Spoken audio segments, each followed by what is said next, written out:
I think this might be the first video I have ever filmed where I'm not wearing any nail polish. And I love polish, and I decided for myself a while ago that I would rather spend money on beautiful bottles of nail polish rather than taking that money to a salon and paying someone to do my manicure. So I do my nails probably once a week, and through trial and error, I've come up with the products that I think work really well for me and just some very basic techniques about how I like to get my polish to look very clean and neat. And a while ago, maybe even a year or two ago, I was searching on YouTube and I came across a video from Mary, and her username is a love tart. And she has a video where she goes into detail about how to get a salon manicure at home. And that video was so helpful to me, especially the part about taking care of your cuticles. And that was something I never did before. And I really think that is one of the keys to getting a really clean and pretty manicure look. So I'm gonna link Mary's video down below. And all I'm gonna do today is show you the products that I really like, as well as a little demo of how I paint my nails. So I'm gonna try to position the camera into a good angle so that you'll be able to see what I'm doing. So after I've taken a polish remover and removed my previous manicure, I will take a look at how long my nails are getting. And I personally like to keep my nails pretty short. I type a lot, so that helps with chipping, and I also don't like the clicking noise. So if I need to, I will take some nail clippers and just trim them down. And sometimes when using the clippers, it can leave little harsh edges. So then I will go in with a nail file and just working usually in one direction, I will just smooth around the nail so that it's just very, so nothing will catch. There's no like little harsh edges that will catch or snag on anything.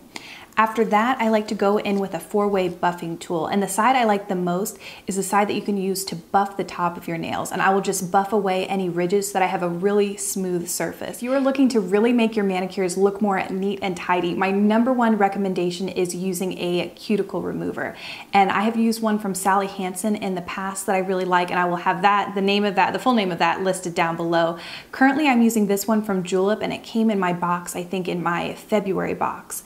And it is called Julep Vanish Cuticle Softener and Remover. And this one is also nice because I think it helps with if my nails are stained yellow or blue from any kind of dark polishes. This also helps with that. So it comes in a little dropper, and I will just take one single drop on each nail and just kind of smooth it around all over the nail, but really focusing on the nail bed. Once I've applied the Julep Vanish, I just like to let it sit for a few seconds and start to work. Now I'm gonna go ahead and start pushing back my cuticles, and you can use an orange stick for this. I have this little tool from Julep that came at the same time as the Vanish, and so I'm just going to gently push back my cuticles. And I think this works so much better than trimming my cuticles. I never do that. I think that can just end up looking really ragged, and I don't think it's very healthy. So this is a much better option, and you're gonna see that it just makes the nail bed looks super healthy and clean, and it'll be a lot easier to get an even coat of nail polish. So after I get through pushing back my cuticles, it is so important to really wash my hands well. So I will wash them in warm soapy water and then make sure to dry them completely. You don't want to leave any of that cuticle remover left over. You want to make sure you get all that off. So now it is time for base coats. And my two favorite are from Butter London, and this is their nail foundation. And they call this Makeup for Nails, and it really does. It's almost like a little bit of a foundation look. It just evens out the colors of your nails. So if you are someone who doesn't like to wear nail polish every day, I think this is a great product. It just makes your nails look professional and clean.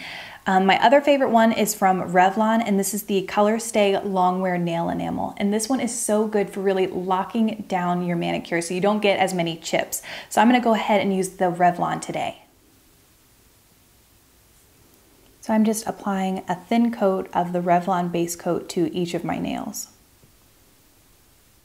For polish today, I'm using this gorgeous color from Julep called Octavia. I like to take my brush and start not all the way. I like to kind of scoot the brush down towards my cuticles and then go one complete swipe up, and then I'll rotate my finger a little bit, and then I'll take a couple swipes along the sides.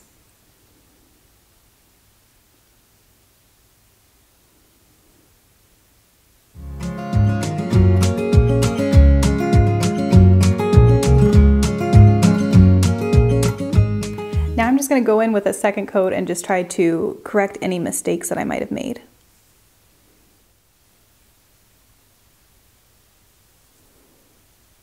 And if I do end up getting anything on my cuticle, I won't try to fix it right away. I will save that to the end.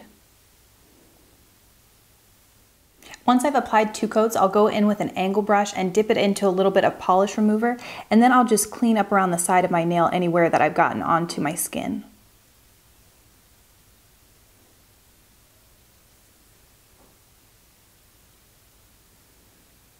Lately for top coat, I've been using this one, and it's called Out the Door Top Coat for Nails. And I bought mine from Bed Bath & Beyond, but I think I've also seen this brand being sold at drugstores like CVS. I like to put on a fairly thick coat of the top coat. And then when I get to the edge of my nail, I just like to bring it around the corner, and I think the technical term is called wrapping, but just doing that helps seal in the polish so you get less chips during the week. So that's about it for my at-home manicure, and this is about as neat as it can get for someone with really shaky hands. My hands are shaky on a good day, and so when I was trying to film this video, they were just especially shaky. But really, keeping a little angled brush or whatever brush of your choice to clean up really makes a huge difference. So that's pretty much it, and then the only other thing I like to do once this is completely dry, I like to add a cuticle oil, and the one I have is from Emerald and Ash, and they have tons of different scents. Mine just happens to be chai tea. And this will add a little bit of moisture, because going around and cleaning up my mistakes with a nail polish remover can dry out the cuticles. So that helps add moisture back in. And then I also like to either keep an oil or a cuticle butter in my bag during the week. So as I'm washing my hands, I'm making sure to moisturize, and that way my cuticles will look really good. So I think that's everything for today's video. I hope this was helpful. I'm gonna go ahead and paint my other hand so that I can leave and run some errands. As always, thank you so much for watching, and I will see you in my next video.